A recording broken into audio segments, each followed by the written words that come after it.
Bonjour, bonjour tout le monde et bienvenue à votre émission À l'affût. Aujourd'hui, comme reportage, on vous invite une pêche sur la rivière Nicolette ainsi qu'au lac Elmer par des amateurs mais véritablement passionnés. Et Vincent vient nous entretenir sur les leurres olfactifs. Toujours intéressant de retrouver mon ami Vincent.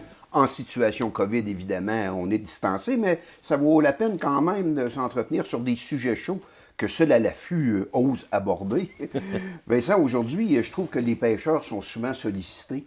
On demande souvent leur aide pour soit le rétablissement de certaines espèces fauniques ou de restreindre leur capture pour essayer de rétablir certaines espèces qui sont un peu problématiques. On sait que la pression de pêche est énorme. On parle du doré, on parle de la truite grise, on parle du bar rayé de plus en plus. Et souvent, on entend parler que le pêcheur a comme hâte et comme anxieux que le gouvernement lui redonne un peu une récompense pour les efforts qu'il a faits. Ouais. T'en penses quoi de ça? Oui, c'est sûr que, en plus pour les pêcheurs qui vont dans plusieurs zones, c'est dur de gérer, comme pour le doré, telle longueur, on peut les garder dans tel plan d'eau, dans un autre plan d'eau, on ne peut pas garder les géniteurs, un autre. C'est vrai que c'est compliqué. C'est compliqué, puis les gens, les pêcheurs, aiment toujours prendre du gros poisson. Oui. Oui, il y a une majorité de pêcheurs que le but, c'est prendre du poisson et de le remettre à l'eau. Il y en a beaucoup qui font de la remise à l'eau, puis ça fait partie de l'éthique du pêcheur. De plus en plus. Mais il y en a plusieurs qui aimeraient ramener... le but premier, quand on paye un voyage, c'est aussi d'amener du poisson pour en manger. Pour en manger, bien sûr. Ça fait partie de notre histoire un peu. Parce que là, on met à l'eau les petits dorés pour leur permettre de grandir. On remet à l'eau les gros géniteurs pour qu'ils puissent se reproduire. Et là, on nous permet de capturer seulement les dorés de taille moyenne. À quand on va nous permettre, par exemple, la capture d'un beau gros doré et que celui-là, bien, de par les efforts que tu as faits, on te permet de le garder? Ça serait le fun. Ça serait le fun, puis aussi, peut-être mettre une restriction sur la quantité de gros dorés. Oui. Là, on parle du doré, mais on peut parler de la truite grise. Absolument, absolument. La truite mouchetée, c'est pas évident de passer d'une région à l'autre. Une région, on a le droit de prendre 10 petites truites mouchetées en ruisseau ou en rivière. Dans l'autre zone, c'est 15. Ben oui, c'est un chemin qui sépare souvent les deux zones. C'est difficile de s'y retrouver.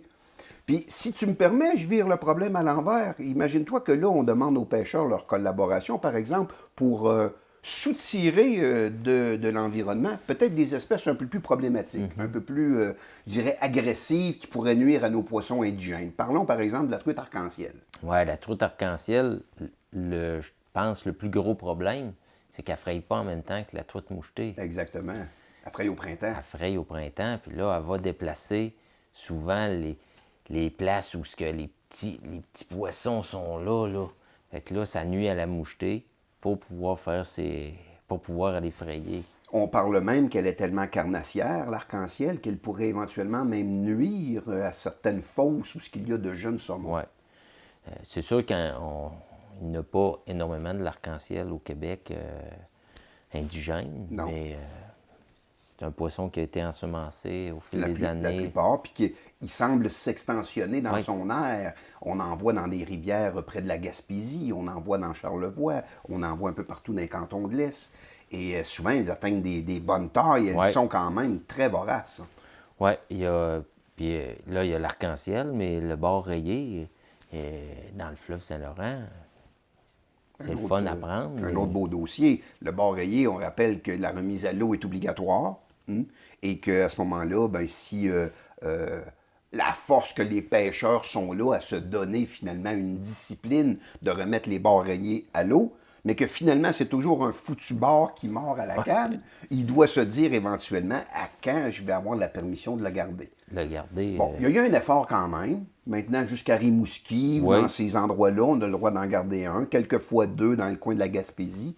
Mais là, on s'attend à ce que toute l'estuaire soit un peu plus permissive dans les années à venir. On le souhaite. Oui. Tant qu'on en prend un, peut-être le but premier de le garder. Excellent, oui. Puis il paraît que c'est un excellent poisson. Nous, on se dirige vers un reportage particulier. On a des amateurs qui écoutent à l'affût et qui veulent absolument participer. Donc, on va retrouver Simon Collin ainsi que Mike Roy qui vont nous nous faire une pêche sur la rivière Nicolette ainsi que sur le lac Elmer. De véritables maniaques, on les regarde faire.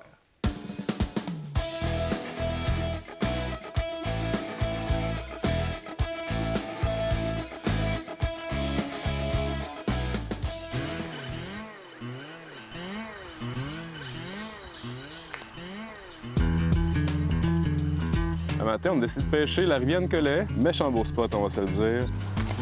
Alors de se passer là-bas, quand même. Aïe, aïe, OK, le spot, il est insane.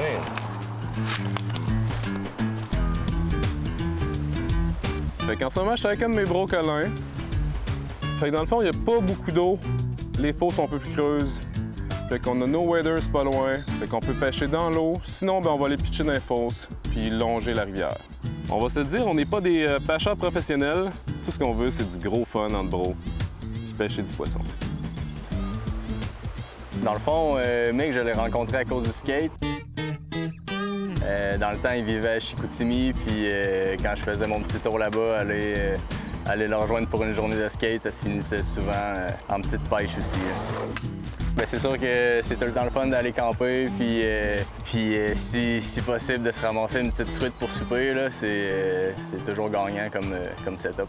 Ouais, j'avoue que skate camping, il n'y a pas grand-chose qui peut battre ça quand t'as une petite truite dans le poêle pour souper. On a notre carte, il y a des parkings un petit peu tout le long de la rivière.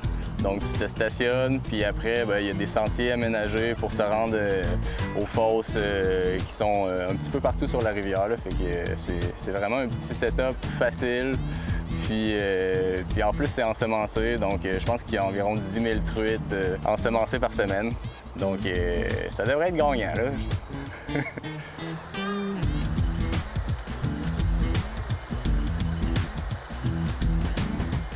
Donc aujourd'hui, pour pêcher la truite, j'ai sorti ma canne légère avec un Atomic Teaser. J'ai plusieurs couleurs, donc je vais gager tout dépendant des plans d'eau. Je lance dans la fosse, puis pas gros mouvement. Tu laisses caler dans le courant, tu donnes juste des petits coups. Tu peux faire des petites actions dans l'eau, mais vraiment léger. Tu laisses suivre par le courant, tu ramènes. Tu changes de bord un peu pour donner un peu de l'action de chaque bord. Ça, les amis, ça rend les poissons fous. Il doit y avoir 200 petites truites juste à mes pieds. Mais c'est assez incroyable, tu sais, je fais juste lancer mon leurre, là.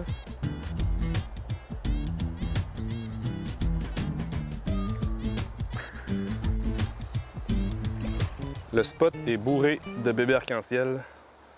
C'est prometteur. Première fosse, pas de prise, rien. Les boys y pêchent par là-bas. Encore, mais je pense qu'on va faire un petit move ailleurs. Voir ce qu'on peut pogner ailleurs. All right, on se pousse.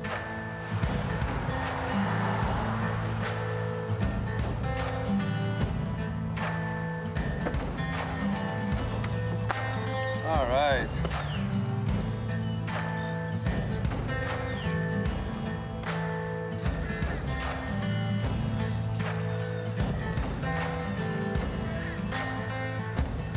Ouais, c'est vraiment une belle rivière. J'ai hâte de voir les autres fosses, voir qu'est-ce que ça donne. Tu sais, c'est de la truite de rivière, c'est sûr que ce sera pas des truites gigantesques. On s'attend, tu sais, à des petits lunchs, là, mais ce sera pas du 14 pouces aujourd'hui, d'après moi. Là. Dans le fond, on fait ça pour le fun, puis il n'y a vraiment pas de stress. Là. On vient faire une petite soirée de camping ou deux. La pêche, c'est juste un plus à une balade en nature, là, tu sais.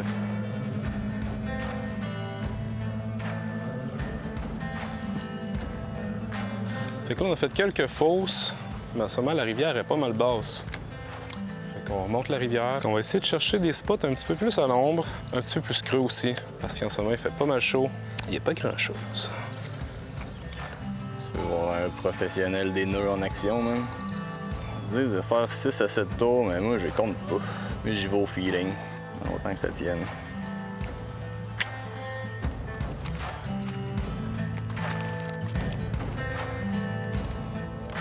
Un peu rouillé, mais ça va marcher encore, c'est mon ami.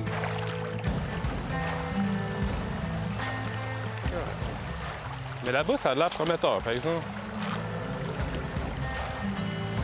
On va se faire un petit 30 minutes à pêcher ici.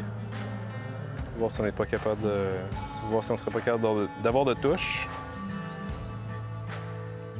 En tout cas, il y a du petit mené qui suit. Là, il y a absolument rien. Nada, que dalle. Même pas une petite touche, rien.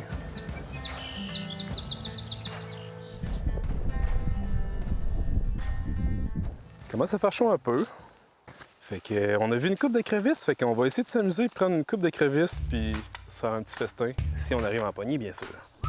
J'en ai spoté 2 ici. Et d'un. Bon, là, il faut en ramasser une 12aine.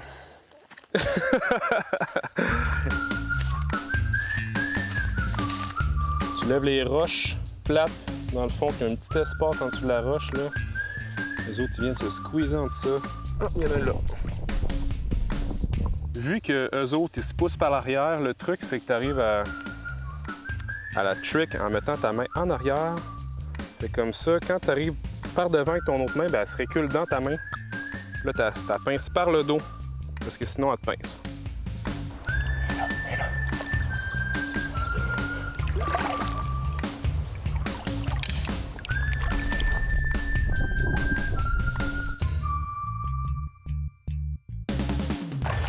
Celle-là est huge. Puis, hein? Yeah, papi! On est rendu à une couple, là. J'ai appris aux boys comment pêcher des crevisses. C'était drôle, hein? Hein?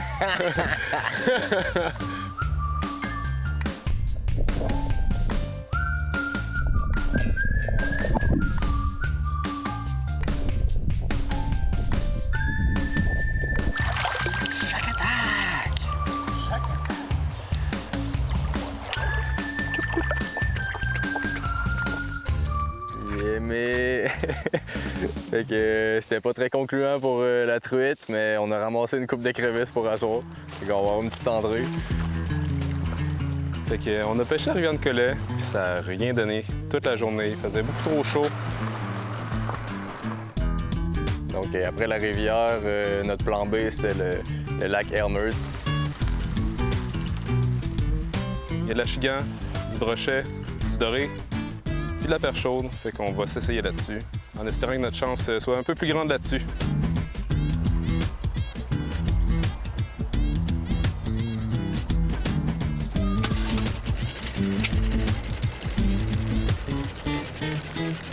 Là, supposément, d'après ce que le monsieur nous a dit, qu'à la pointe, il y avait environ 8 mètres d'eau, que c'était bon pour le doré. Fait qu'on est en train de spot en spot. Il y a de la perche chaude dans le lac. J'ai décidé d'y aller avec un live target, imitation perche chaude. Deep dive, vu qu'il y a assez creux d'eau, j'imagine qu'il va en avoir au moins un qui va vouloir monter. De l'heure.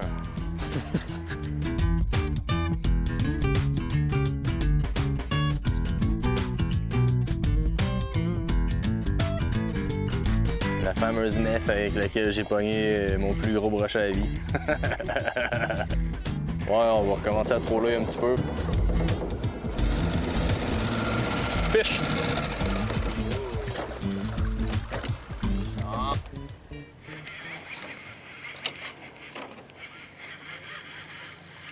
Oh, un petit doré. Je suis pas prêt. Oh, c'est un pike.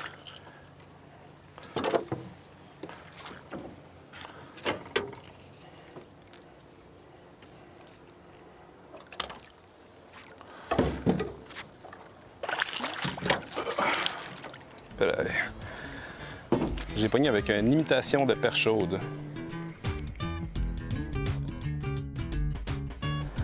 Bon, c'est un bon petit combat à traîne, un beau petit brochet. On va espérer en sortir un plus gros. Ce serait vraiment plaisant. Connant leur down dans le poignet aussi. Là. Ça commence à faire pas mal 12 heures qu'on est en train de pêcher, puis j'ai pas pogné un seul poisson, même pas une petite touche, fait que... C'est sûr que j'ai hâte de pogner un poisson, là. Ça va pas l'air de vouloir se passer aujourd'hui. Il y a des jours de même, ça peut pas tout le temps être facile. On s'est levé de bonne heure à matin pour pêcher la rivière Nicolette.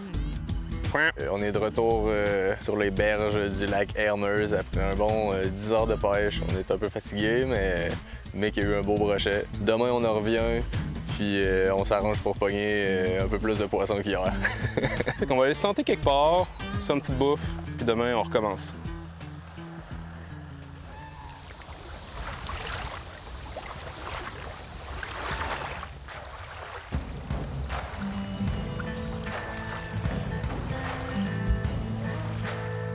Hey, bon matin! On s'est levé de bonne heure, 6h30, on est sur l'eau. Colin est juste là, notre gear est prêt. On va passer une belle journée. On espère pogner un petit peu plus de poissons qu'hier, puis sinon, on va avoir ben du fun, puis ça va finir en baignade.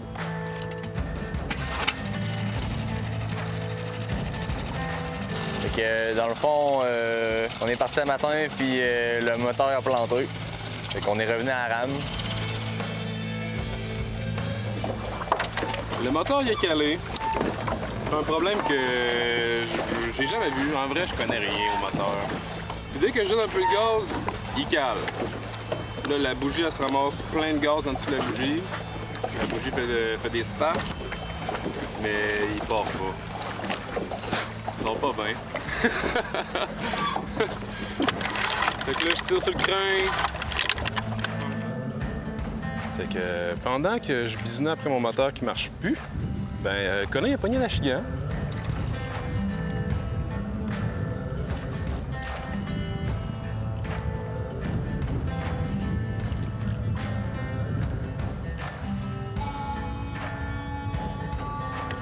La chigan? Un petit live target à saveur de perche chaude. J'aimerais ça pogner la chigan aussi. Ah oui!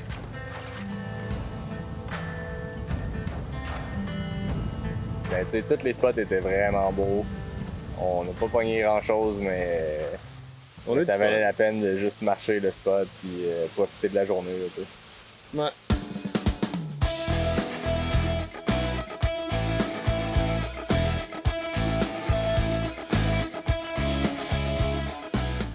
Quand on dit, Vincent, que l'essence même de la pêche, c'est d'avoir du plaisir ou souvent de se rassembler entre amis, puis c'est pas la quantité de poissons qui importe, je pense que... C'est les reportages pour ça. Oui, je pense que oui, il leur est arrivé plein d'aventures, finalement, mais ils ont jamais lâché. Hein. Ah non, le moteur, ça mordait pas. Go, ces écrevisses. Nos écrevisses, ah oui, hein, puis il avait l'air d'avoir du plaisir. Oh oui, tu sais, c'était le but premier, c'était les ça. pieds dans l'eau, let's go. Hein? En tout cas, pour vous dire qu'à l'affût, hein, on fait des reportages et on pense même aux maniaques qui sont des amateurs, mais qui finalement qui font en sorte que la pêche demeure quand même un passe-temps très plaisant, très amusant. Vincent, les leurres olfactifs. Je trouve que dans la recherche et le développement, là, il doit y avoir des chimistes qui doivent travailler à temps plein pour essayer de trouver une nouvelle fragrance, un nouveau type de leurre qui fait en sorte que le chasseur va l'acheter en espérant d'avoir du succès. Surtout cette année, je trouve qu'il y a eu une évolution parce que moi, je considère que de l'urine synthétique, c'est un leurre olfactif. OK. Parce que depuis cette année, on n'a plus le droit d'utiliser de l'urine naturelle. Ni les glandes. Ni les glandes. Fait que une urine synthétique, c'est pas une urine, c'est un leurre olfactif. En effet. Pour moi, c'est ça. Là, j'ai quelques modèles, mais il y en a plein de compagnies. Là, ils ont fait pour le chevreuil, l'orignal, mais surtout le chevreuil, femelle avec hormones, jeune mâle mature. J'aimerais ça voir les chimistes qui pensent à ça. Puis comment ils font pour faire ça. Mais je le laisse ça, je veux pas me casser la tête là-dessus. Donc, on a les urines qui peuvent, que je considère leur olfactif pour faire des lignes d'odeur. Donc, des produits liquides que tu me parles. Oui, des produits liquides. OK. Qu'on peut faire des grattages, peu importe. Il y a d'autres leurres olfactifs qui sont vraiment à base de pommes, fruits fermentés, qui existent depuis des années. En effet, du genre de cidre un peu vinaigré, avec des odeurs. Ouais, moi-même, j'utilise ça. Oui, c'est très populaire. Pratiquement toutes les compagnies du Québec en font. J'aime ça faire sur mon territoire quand je commence, puis que je mets des approches. Je fais un grand 8 sur la terre en mettant des leurres olfactifs. Je me dis, à chaque fois qu'ils vont peut-être couper la traite que j'en ai mis, pour qu'ils se trouvent les pommes plus facilement. Plus rapidement, c'est ça. Parce qu'il y en a que ça sent des concentrés de pommes. Oui. Là. Il y a même certaines compagnies qui vont se dire, ah, ça remplace 500 livres, 1000 Oui. livres de pommes, genre. Écoute, il y en a de toutes les sortes. On a aussi du en poudre. En poudre? Oui, que je te montrerai pas parce que ça fait vraiment, il l'appelle, ça fait comme un smog. Donc, les caméramans n'aimeront pas ça voir. Très volatile. Très volatile. Ah oui. Je m'en sers beaucoup. J'ai toujours ça dans mon sac à dos aussi pour voir la direction du vent. Oui. Fait que tant qu'à en mettre, je me dis, bah, aussi bien tant qu'à voir la direction du vent, aussi bien que ça sente quelque chose. Fait que j'utilise beaucoup un produit olfactif comme ça. C'est aromatisé? Oui. OK. Il s'en fait pour le chevreuil aux pommes, l'orignal à l'anis, à l'ours au caramel. Ah, Il y en oui. a toutes les sortes, des poudres très olfactifs. Il y a plusieurs compagnies qui en font aussi. Donc, dans un talc très fin pour qu'il puisse se propager par le vent. Oui. OK. Certains sont plus salés que d'autres. Il y en a qui ne sont pas salés du tout. Mais l'autre petite trouvaille que j'ai faite cette année, on le voit un peu sur Ça, c'est impressionnant. Oui, c'était Parle-nous de ça, assez le Vincent. fun. On peut utiliser, là, pour le bien de la cause, j'ai utilisé de l'eau. OK. Mais les petites billes, C'est minuscule, là. c'est minuscule. Là. Il y en a plusieurs formats. C'est on dirait des petites billes en plastique. OK. Là, je l'ai mis à peu près, pas tout à fait 2 heures dans l'eau. Puis regardez la grosseur l'amplitude que ça a pris. Donc, la petite bille que l'on voit ici sur la droite, sur la napkin, devient ça une fois humectée. Oui. On le met dans un pot. Dans ce cas-ci, je l'avais mis Dans une éprouvette, là. dans une éprouvette. Là, on peut mettre nos leurres olfactifs, Ah, urine je te synthétique, vois venir. leurres olfactifs à base de pommes. Donc, ton produit humectant, c'est ton leurre, Ouais. et tu mets tes billes à l'intérieur. Ouais. Ah, On parle pour que ça soit vraiment efficace jusqu'à 3 heures pour que ça prenne l'odeur. Donc, on peut disperser nos billes partout. On peut faire un grattage avec ça. On ne veut pas aller proche de nos pommes, pas mettre d'odeur. Puis on veut tire mettre une l'urine, bille. on tire nos billes. Fait que c'est je trouve ça vraiment le fun.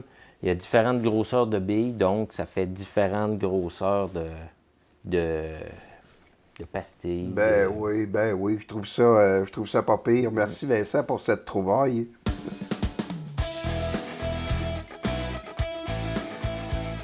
Alors, j'espère que l'émission vous a plu. On remercie nos deux amateurs, Colin Simon ainsi que Mike Roy, pour leur pêche sur la rivière Nicolette. Et nous, gang de mordus, on se dit à la semaine prochaine pour un autre à l'affût.